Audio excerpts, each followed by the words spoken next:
ఎవరు కనబడుతుంది? నరేంద్ర మోడీ బంధువులు కనబడతారు, వాళ్ళ సాహుకారులు కనబడతారు. ఈ దేశంలో నరేంద్ర మోడీకి ఇష్టమైన సాహుకారులు ఎవరో తెలిసిన?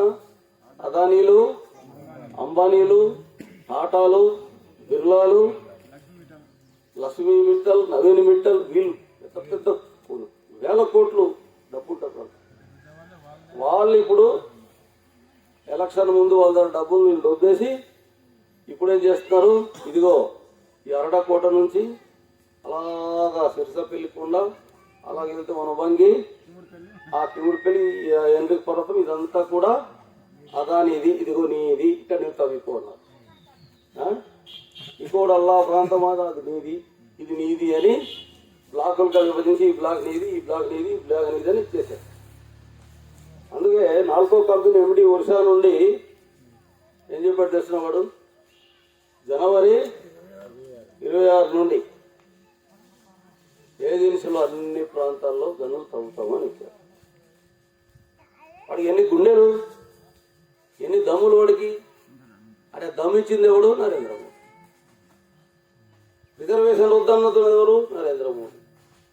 మేము సొంత బలంతో అధికారంలోకి వస్తే మీకు హాస్టల్లో రిజర్వేషన్ ఉండదు, ఎత్తేస్తామన్నారు.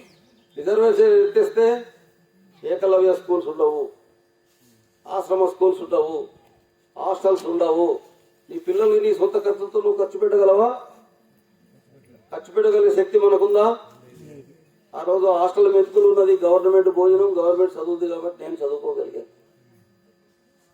ఈరోజు మాట్లాడుతున్నాం ఈ విషయాలు. మరి మన పిల్లలు ఇప్పుడు చాలా మంది చదువుతున్నారు. మన సదుపాయాలు ఎత్తేస్తే మరి రిజర్వేషన్ కాపాడుకోవడానికి జెండా మోస్తావా? నీ అడవి కాపాడుకోవడానికి జెండా మోస్తావా? లేదంటే నీళ్ళు కాపాడుకోవడానికి జెండా మోస్తావా? లేకపోతే అడుగులు తవ్వడానికి కోసం జెండా మోస్తావా? నీ చదువులు వద్దని చెప్పే జెండా నీ మోస్తావా? ఇప్పుడు ఏ జెండా మొయ్యాలో జెండా మోయకూడదు నిర్ణయం తీసుకోవాల్సిన పరిస్థితి వచ్చింది. అది కానీ తీసుకోకపోతే ఏది ఉండదు. అందుకనే 1/, ఇది కాపాడడానికి మన భూములు కాపాడే 1/, చట్టం ఉంది. చట్టం అమలు చేయలేదు. వీళ్ళు చేయకపోవడం వల్ల ఏమైందంటే డాములు కట్టేశారు. డాములు ప్రైవేట్ వ్యక్తులు ఎవరు గనులు తవ్వడానికి వీల్లేదు కానీ వాళ్ళు తవ్వేస్తున్నారు. మరి చట్టం ఏమైంది? అది ఎవరు అమలు చేయాలి? అధికారులు అమలు చేయాలి. అధికారులు అమలు చేయకపోతే ఈ చట్టం అమలు చేయండి, మా కొండ కాపాడండి, మా నీళ్ళు కాపాడండి, మా ఊరు కాపాడండి, మా భూమి కాపాడండి అని అడగవలసింది ఎవరు? నీ ఓటుతో గెలిచినోడు. ఈ ఓటుతో గెలిచినోడు ఎక్కడ ఉంటున్నాడు? అరకు వెళ్ళి దాటడం లేదు, ఇక్కడే ఉంటున్నాడు. మరి మీరు ఎందుకు ఓట్లు వేసారు? వాడు ఎందుకు గెలిచాడు? మరి ఆ రోజు నేను అలా చేసి ఉంటే మీకు ఇల్లు వచ్చేదా? తాగడానికి నీళ్ళు ఉండేదా? ఈ భూమి మన చేతిలో ఉండేదా? లేదు. కాబట్టి ఎమ్మెల్యే అనేవాడు ఏం చేయాలి? అసెంబ్లీకి వెళ్ళాలి. మనం అడుగుతున్నామా? అడగాం. మనం ఏం చేస్తున్నామంటే మాకు నీళ్ళు లేదు, మాకు ఇల్లు లేదు, మాకు ఇది లేదు, మాకు అది లేదు. పోలీసు వాడే వచ్చి మాకు చెయ్యిగా కొడేసాడు, మూడు నడ్డీలుగా కొడేసాడు, మూడు ముక్కు పగల కొడేసాడు అనుకుంది. ఇలాంటి ఫోన్లు చేస్తుంటారు. నేను చెప్తున్నాను, అయితే మీకు మంచి పరిపాలన బాగా నడుస్తుందన్నమాట. డెవలప్మెంట్ చాలా బాగా జరుగుతుంది. ఆ రోజు ఓట్లు వేశారు కదా, ఆ ఓటుతో గెలిచినోడు ఎవడు? మీరు వేసిన ఓటుతో ఎవరు గెలిచాడు? మీరు ఓడితే ఎవరు గెలిచాడో మాట్లాడదండి. ఆయన పని అది. వాడు ఏం చేయడం వేశారు అంటారు. నాకు ఏం చేయని వాడికి ఎందుకు ఓట్లు వేసాడు? ఏం చేయని వాడికి, ఏ పని చేయని వాడికి ఓట్లు ఎందుకు వేసావు? ఆ జెండాను ఎందుకు మోసావు? ఆ రోజు బీఎస్పీ జెండా మీరు మోసినందుకు కొండ కాపాడాము, సంపద కాపాడాము, నీళ్లు కాపాడాము, కొండల్లో ఉన్న నీళ్ళు ఊర్లో తెచ్చాము, పైపుల ద్వారా నీళ్ళు వచ్చిన తర్వాత జబ్బులు పోయి హాస్పిటల్లో సంఖ్య పెరిగింది, వైద్య సదుపాయాలు పెంచాం.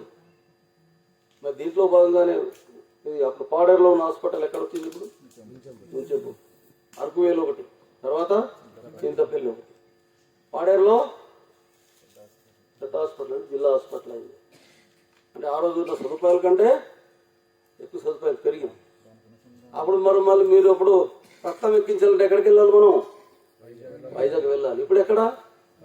పాడేరు. ఇక్కడ బిడ్డ అడ్డం తిరిగింది అనుకో, అది డెలివరీ గుడ్డ పెట్టడం కష్టము, కనడం కష్టము, మళ్ళీ కడుపు కోసి ఇక్కడ తీసేస్తుంది. ఆ రోజు అక్కడ తేజస్లో ఎవరిలో చనిపోతే దురదృష్టవశాత్తు ఎలా తీసుకురావాలో మనకు తెలియని పరిస్థితి.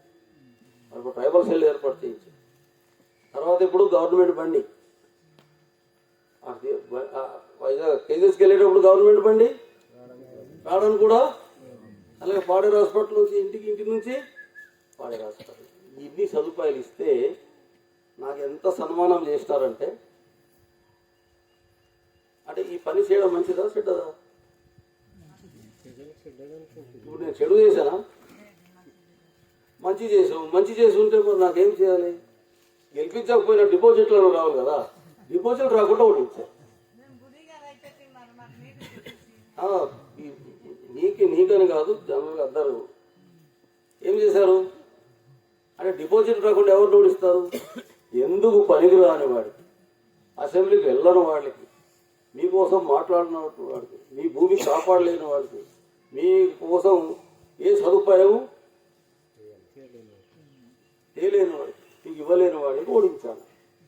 కానీ ఏం చేయలేని వాడికి అసెంబ్లీకి పంపిస్తున్నారు, అన్ని చేసిన వాడికి ఏమో ఇంటికి ఉంచారు.